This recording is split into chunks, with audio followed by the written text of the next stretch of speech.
give us some background, where you started, how you got here, if you wouldn't mind.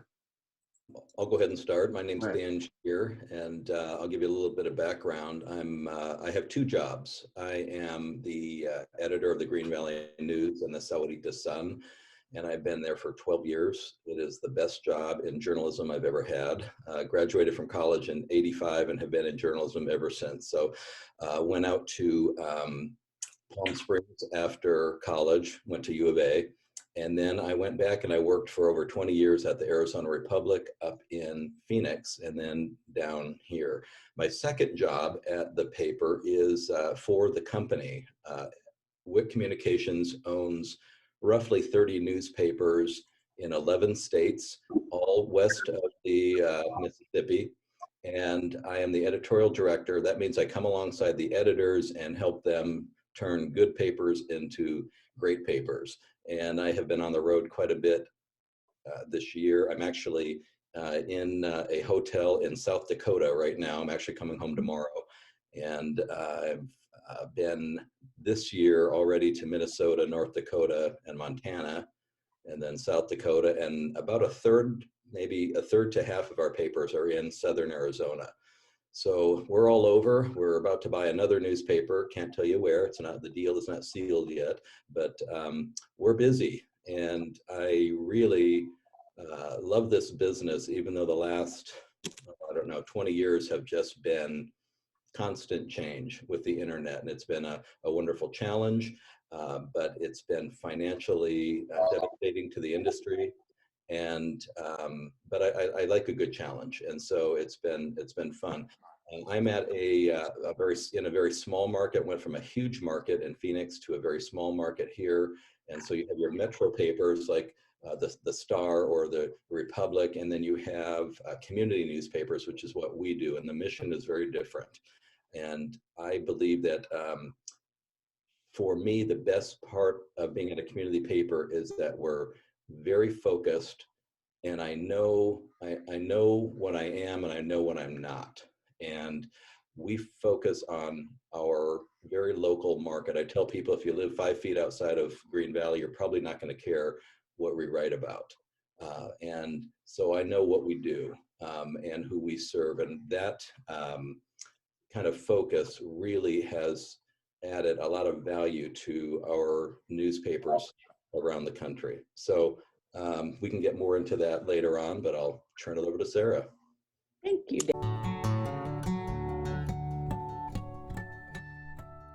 Dan. I'm Sarah Gassen. I'm the opinion editor of the Arizona Daily Star.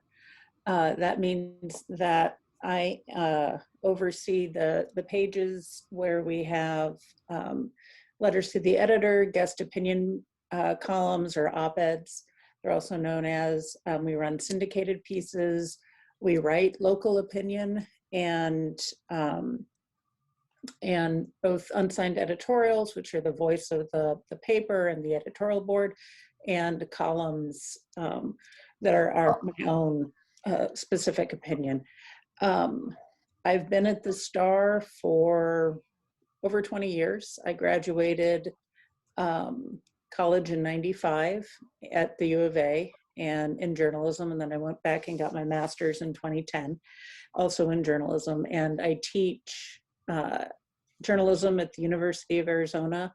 And I'm also, in addition to being our opinion editor at the Star, I also run our apprentice program and internship program that's in partnership with the U of A School of Journalism.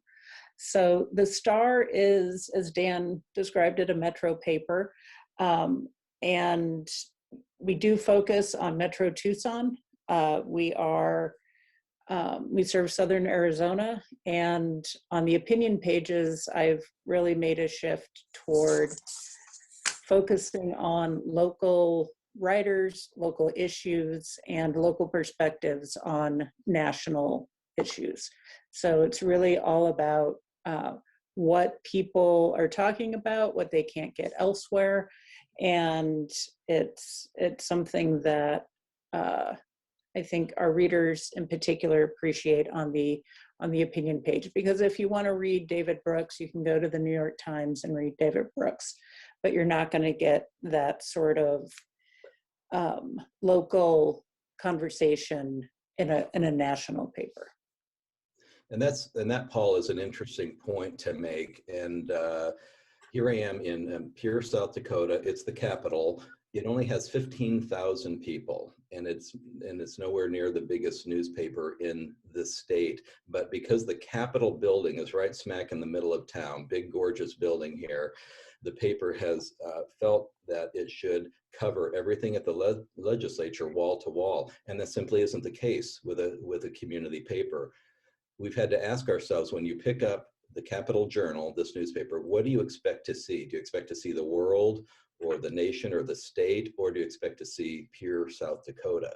And we have to understand that in some of our markets, even though you might be in the capital city, you are not the paper of record for the state. And that's okay to admit that and to let go of that. And so they've had to do that here. And so they will cover issues out of the legislature, but they're not going to be covering it wall to wall because other people are doing it. And like Sarah said, what can you get in our paper that you can't get anywhere else? That's what we want to focus on. And it's been very interesting during COVID. I have noticed that people want to know what's going on at a national level, which they get from plenty of places, and then what's going on very, very, very locally in their own backyard. That's really what a local paper does. It covers its own backyard because, particularly today with fewer resources, fewer people are doing it. And so that's it. It's important to know what you are and what you are not. Absolutely. Good. And please go ahead, Paul. No, go ahead, Sarah, respond. I think that yeah, Dan and I agree on this. When I started my career out of college, I worked at the Associated Press up in Phoenix, which is a wire service. So we were covering Arizona and Phoenix for local publications who would pick up Associated Press stories, but we were also covering Arizona for a national audience. So like my grandma in Lincoln, Nebraska would occasionally let me know that she saw one of my Associated Press stories in her local paper because it was picked up by her local paper with a national angle coming out of the Phoenix Bureau. How do you both see dealing with the changes in the newspaper industry as far as keeping your heads above the water? Who wants to address that part? Neither I can address it from not the financial perspective because that's not my expertise. But thank you to everyone who subscribes to your local papers and your metro papers, because you are keeping local news in business. But I can speak to that in terms of the workforce, because I'm seeing and dealing with new journalists fresh out of college or still in college, coming into a world that is vastly different than it was even 5 years ago. The job demands and the expectations and the pressures are different. They're greater. You're expected, I hate the phrase do more with less, but you really are expected to be able to report a story, whether in words, whether that's in print or online, do video, do photography, do social media. The expectations of what young journalists are expected to be able to do just coming out of college is different than it used to be, and it's a real pressure cooker. And I've seen some of my students who are devoted to journalism, but just it's so stressful for so many reasons, not least of which is the response from the public, and that it's more of a pressure cooker than I think it ever has been, at least at this level. Well, And before Dan maybe responds, what do you have to let go of, and what would you want to hold tight onto, if possible? Do you run into that kind of a situation? Well, Are you asking me? either one of you. Absolutely. You have to figure out, here's what we can do. Here's what we're not able to do. Here's what really is central and core to our mission, serving our community. And that's why one of the reasons the STAR uses Capital Media Services, Howie Fisher, for a lot of the legislative state house coverage. It's why we're focusing on covering politics and municipal government in different ways. It's, you really have to really, as Dan said, know who you are and know who you're not, and be really specific about doing just the best bang up job you possibly can in what you have decided is your mission, which for us is local news and opinion. All right, some go of ahead. some of the stuff that we've had to give up over the years, and you've seen it years ago, newspapers gave up stock listings. Some have given up box scores on for sports, little things like that. But there are other areas of coverage sometimes you just have to give up on because the internet does it better. One that we are in the process of giving up on in the Sahuarita Sun is high school sports. Not giving it up completely, but I'm realizing over the years, and I have to out myself here, I'm not a high school sports fan, and I'm pretty sure I've been to one football game in my entire life, and I just wish I could get those 3 hours back. So I'm not a fan of this stuff. However, I do know what our readers are into, and high school sports is not it. If the coaches send in something, we're going to run it. But I haven't had a sports editor for coming up to 3 years now. But why were we doing high school sports? Well, one, because we've always done high school sports. When I brought up the idea that we would drop it, it was just people just couldn't believe it. But do you know what? The high schools have a lot of stuff going on. They've got dance and drama. They've got science. They've got leadership. But we've been ignoring so much of that because the high school sports have been taking up a lot of it. And if you think of how small the staffs are now, I've got one person dedicated to sports, high school sports, which always has a very loud audience, but a very small audience. So what we noticed in Arizona is that there are 2 statewide online groups online sites that do very, very heavy coverage of high school sports, and they do a great job of it. I'm of the opinion that most people, when it comes to high school sports, want to know who won and what the score is, and then their interest level drops like a rock. And so why are we covering the Friday night game and putting it in our Wednesday paper?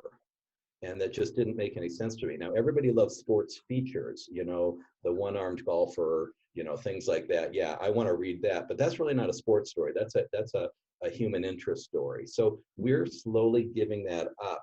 In some of our markets, and Pierre would be one of them, if you gave up high school sports, you'd be run out of town.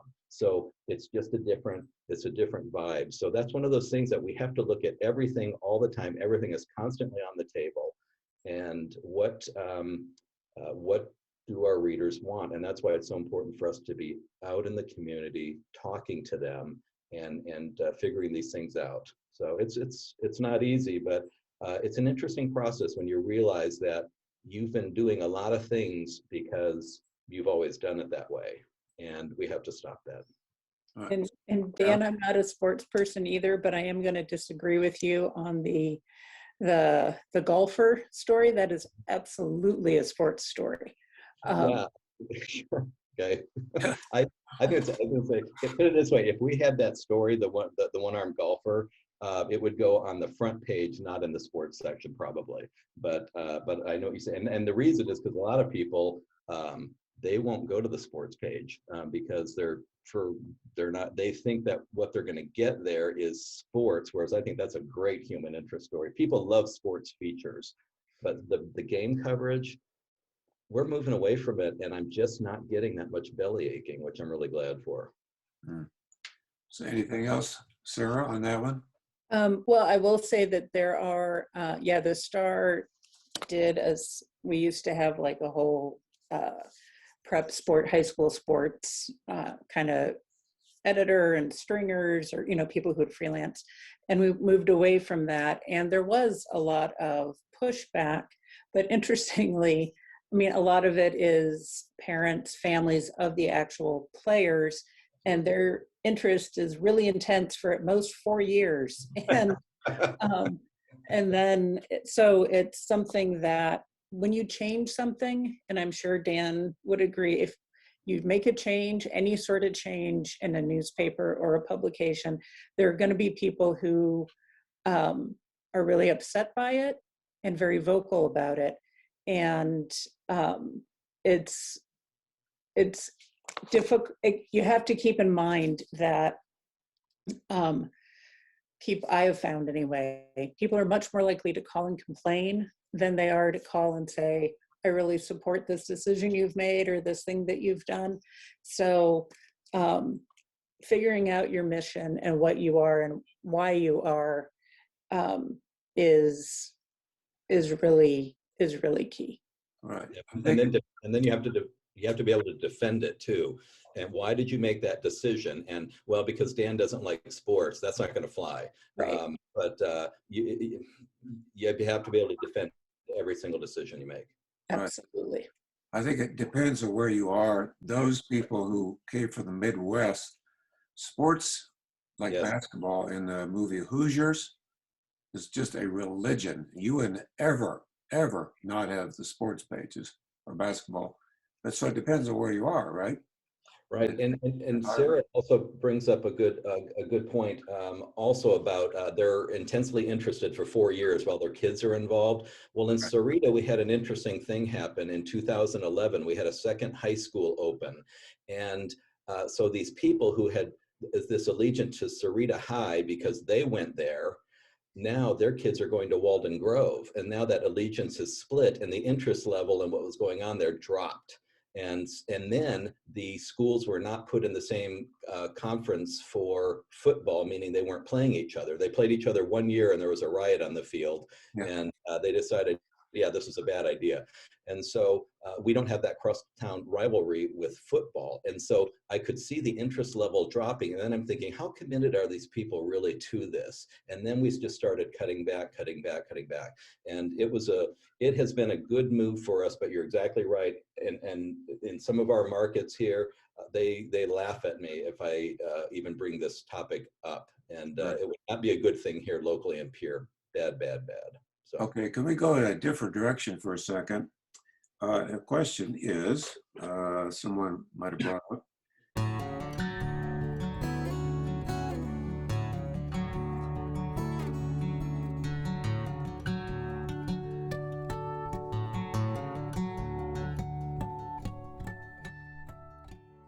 Well, I can say on the opinion page, and I want to make sure that everyone understands that what I do is separate from the news coverage. So I have nothing to do with, you know, how city council is covered from news reporters, and they have nothing to say about what opinions we run or positions that we take as an editorial board.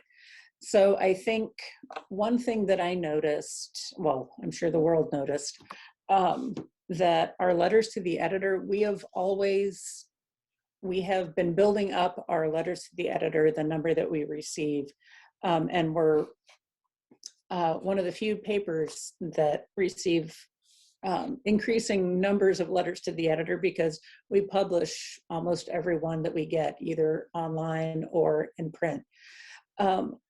So I have noticed kind of a change in tone and the stress level and the focus away from Donald Trump as just a singular like laser for so many of our letter writers. So topic-wise, things have kind of been branching out, and but no matter who is in the White House or the state capitol or the city council, my goal is always to represent and give space for as many different viewpoints as possible on our opinion pages, because if you only read things or consume things that you already agree with, you're going to have a really boring brain. So I think that in encouraging that sort of dialogue and back and forth is really important, no matter who is in the White House or which political party is in power. Do you ever get accused of taking sides or being on one side or the other? All the time. And I mean, I'm on the opinion page, so while my own opinion is what it is, and the Star has its institutional editorial sort of point of view, where our priorities are like education, immigration, public safety, things like that. It's part of my job to have a point of view, but it's also very much part of my job to make sure that the broad spectrum of views in our community are represented. So I make a real effort to encourage people with conservative points of view to write letters to the editor, guest opinion pieces. So yeah, I think Dan being the news, well, the whole picture, I'm sure you receive that sort of feedback too. Go ahead, Dan. Yeah, it's if you're going to quit our newspaper, it's probably over the opinion pages. And so I'm a flaming liberal, and I'm a stuff-shirted conservative, sometimes on the same day, depending on who's calling. And it's frustrating because the opinion pages are a place to express opinion. And so yeah, things are going to be biased, if you want to use that word. And I just laugh when people accuse us of being biased on the opinion pages. And as Sarah pointed out quickly, but it's a great point to come back to, when she's had to encourage conservatives to write in, I have too, because the left, the Democrats, are very good at doing this. They're much more organized, particularly in our area, and they write in more. And the right doesn't, but they sure know my phone number to call up and kvetch about it when they feel like there's too many liberal letters in there. Like her, we publish almost everything, but I will tell you that the conservatives, I have to whisper this because I'm in South Dakota, have a much loose definition of what truth and accuracy is, particularly over the last 4 years, which has been a very dark time, I think, for our country. And so they will write in, and if it's not accurate, we're not going to publish it. If it's not the truth, we're not going to publish it. They tend to have a much bigger problem nailing it than the Democrats do. And I don't know, Sarah, do you find that also? Absolutely. Yeah, like I'm not going to okay publication for a letter talking about how the election was stolen, because it's just factually not true. Saying the election was stolen is not an opinion. People do seem to think, and this is, I think, just human nature, that if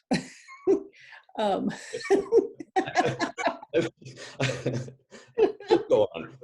Okay. I gotta wave my arms more. That if you think something, that's an opinion, and therefore it doesn't have to be factual. And I have also found that it's a problem. I think we're also asking people, we've always asked people, but we're making a much greater effort to be more forceful about it, to ask people, when you send in a letter to the editor or guest opinion piece, include the links from where you're getting your information, because we do fact check, but we're all doing many different jobs, and we just don't have time to run down every single fact and figure in every single letter. And if we can't do it, we're just gonna err on the side of caution and not put it out there for publication. And Paul, apropos of this, I did something recently for only the second time in my entire career. And again, I've been at this since 1985. And that is, we made a conscious decision as a newsroom to not cover a certain, I'll call it an event. The first time this happened was when I was at the Arizona Republic. And if you remember that really awful church out of Kansas that used to go to funerals and scream awful things against people in the military and the gay community and things, and they were just vicious, and they would get all this media attention. Well, they came to Phoenix, and we decided as a newsroom, the Arizona Republic, we were not giving them any coverage, and they were coming there to do their awful thing at someone's funeral. And so we did not. Then fast forward here to Green Valley, and you know those people on the corner of La Cañada and Esperanza, and they're out there and they're saying awful things to people. We have another letter tomorrow in the paper about that, and we decided, you know what, we're not going to go out there and take pictures of them with their signs that say, you know, the stop the steal, the election was stolen, all this kind of crap. We're not going to interview, we're not going to do it. That would be like going out and shooting photos of people holding signs that say the Holocaust didn't happen or the earth is flat. This is proven that their claims are baseless, and we're simply not going to do it. The one time we went out there was after, I think it was December, after the electoral votes were turned in, and we thought, okay, well, they're going to be done. Well, no, they weren't. And we did do a story on what their plans were going forward. But they're still out there, and I don't care how long they stay. We're not interested in what they're doing and how they're acting. And I've been accosted by them. People I know have. Heaven forbid you stop at the stoplight in a Green Valley News van, as happened to some of our people, and they're just absolutely vicious. But you know what? I'm okay with not covering them. Just because you're on a street corner doesn't mean that we should point a camera at you. Right. Well, I was going to ask if there are any limits that you just don't want to cover. So you've already said that. Also, do you guys ever get threats like some people do?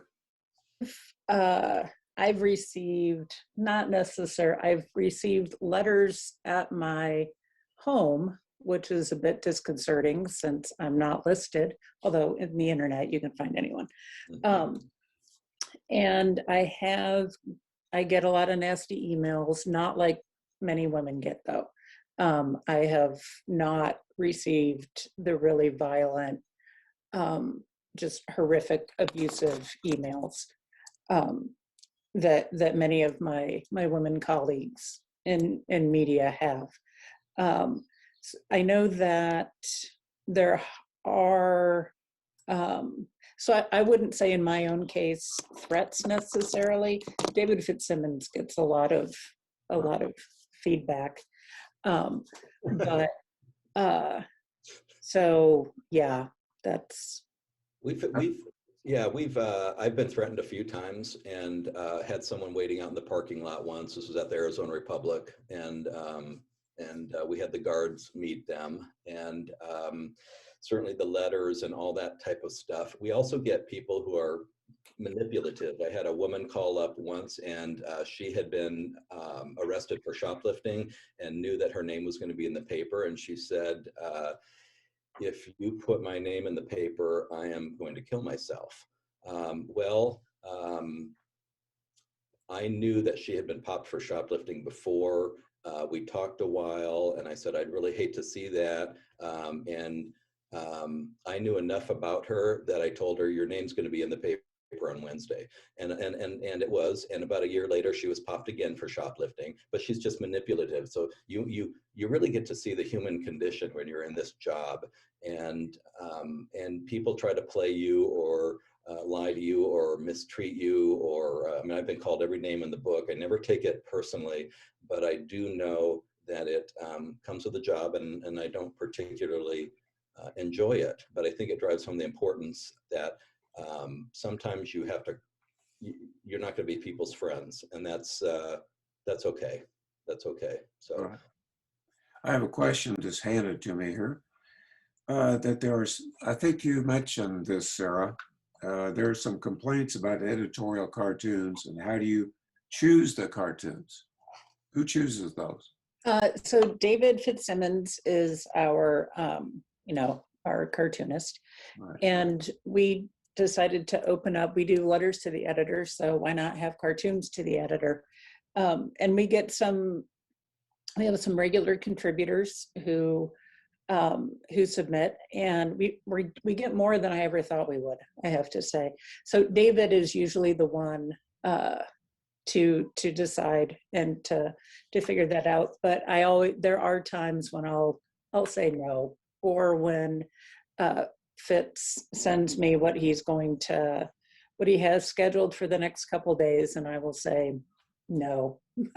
My favorite comment to him was one cartoon where he had Donald Trump over the knee. Someone was spanking him, and I'm not remembering who it was, but I wrote back to David and said, you have to put pants on the president. So yeah, so it's a group effort, but usually David's the one that handles those. Okay, I did have another question on this, another topic in a minute. Dan, your cartoon experience, anything? Yeah, so I said that if you're going to quit the paper, it's going to be over the opinion pages, and most likely it will be over the cartoons. Now, we try to be fair. I pay extra. We have a syndicate, and I pay extra for a conservative cartoonist because we had, at one time, we had 7 cartoonists, and they all leaned left. It didn't mean that every cartoon they did leaned that way, but I had to go out and hire one person in particular, in addition to what we already have, because we had nobody who was fairly consistently on the right. I think that the cartoons are important. I think people need to understand that what is in them is exaggerated, because that's the nature of a political cartoon. They exaggerate things, not only how somebody looks, but also their actions. And but we get a lot of feedback on those. I choose them for the most part when I'm traveling. Someone else does, but they send them to me first. There have been 2 in my time at the Green Valley News that have gotten through that I didn't see first, and I was sorry both times. I would not have used them, but I think they were just in poor taste. So we have a rule: no swastikas.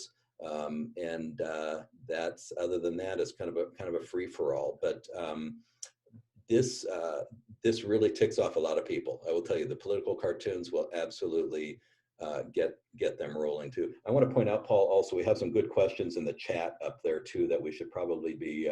Oh, okay. Are there some right now? Yeah, I was going to tell you.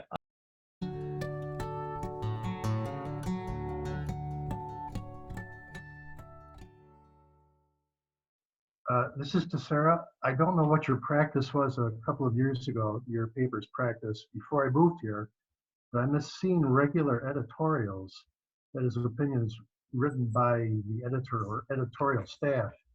And what